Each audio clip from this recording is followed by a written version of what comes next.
Bonjour, l'impôt sur la fortune immobilière, l'IFI, a remplacé l'ancien impôt de solidarité sur la fortune, ISF, désormais abrogé. Alors, qu'est-ce que l'IFI? Quels sont les biens imposables? Quelles sont les dettes déductibles? Et comment êtes-vous taxé?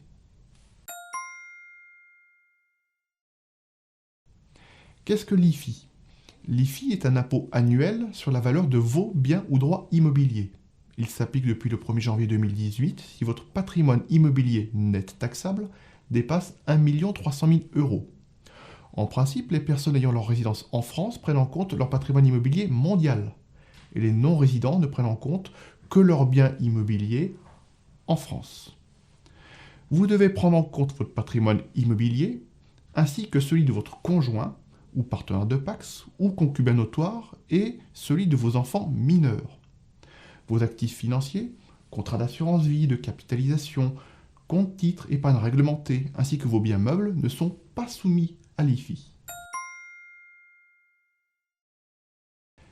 Quels sont les biens imposables?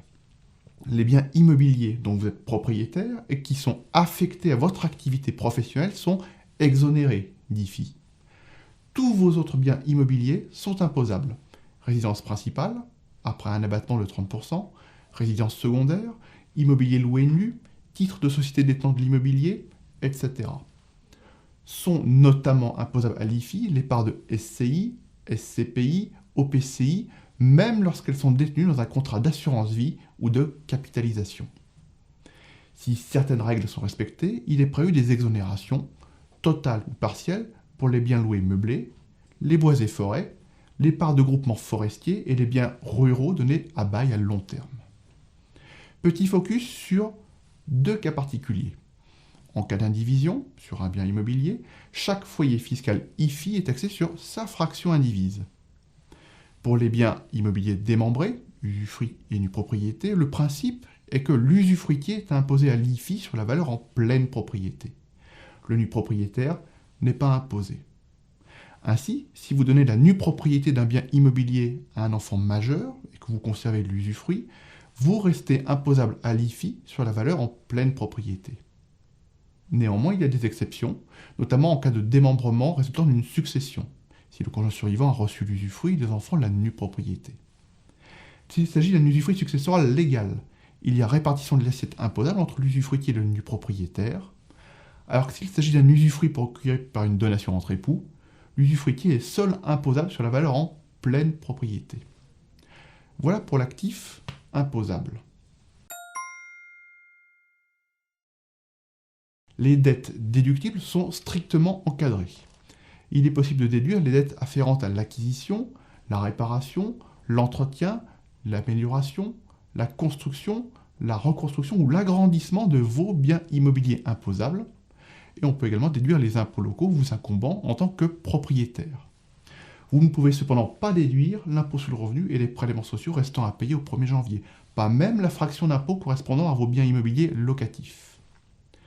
Les textes sont en outre rédigés de manière à limiter les optimisations, notamment par voie de refinancement bancaire de biens immobiliers ou par voie de financement par crédit in fine. Votre patrimoine immobilier, net imposable, est taxé à un barème progressif de 0,5% à 1,5%, le même que pour l'ISF. Une fois l'impôt calculé, il est possible de le réduire de deux manières. La première est de réaliser des dons aux œuvres, procurant une réduction d'IFI de 75% du don. Attention, depuis le 1er janvier 2018, la souscription capitale de PME, FIP, FCPI ne procure plus de réduction d'IFI. La seconde possibilité est le plafonnement de l'IFI par les revenus comparable à celui de l'ISF.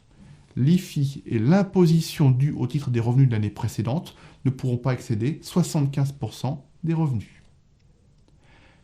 L'IFI est déclaré en même temps que l'impôt sur le revenu, avec des déclarations annexes. Contrairement à l'ISF, il n'y aura plus de déclaration spécifique et l'échéance annuelle du 15 juin n'existe plus. En conclusion, la majorité des redevables paiera moins d'IFI que d'ISF puisque les actifs financiers ou mobiliers en sont exclus. La recherche de biens exonérés sera donc plus facile que par le passé, il faudra juste éviter l'immobilier ou alors l'acheter à crédit. A contrario, certaines personnes pourraient avoir de mauvaises surprises pour certains nus propriétaires de biens immobiliers reçus par succession, pour les personnes qui avaient l'habitude de réduire leur ISF avec des souscriptions au capital de PME, FIP, FCPI, désormais abrogées, et enfin, l'accès au plafonnement de l'IFI par les revenus sera probablement plus difficile qu'à l'ISF. Vous le voyez, l'IFI peut poser beaucoup de questions. N'hésitez pas à contacter votre conseiller habituel sur ce sujet.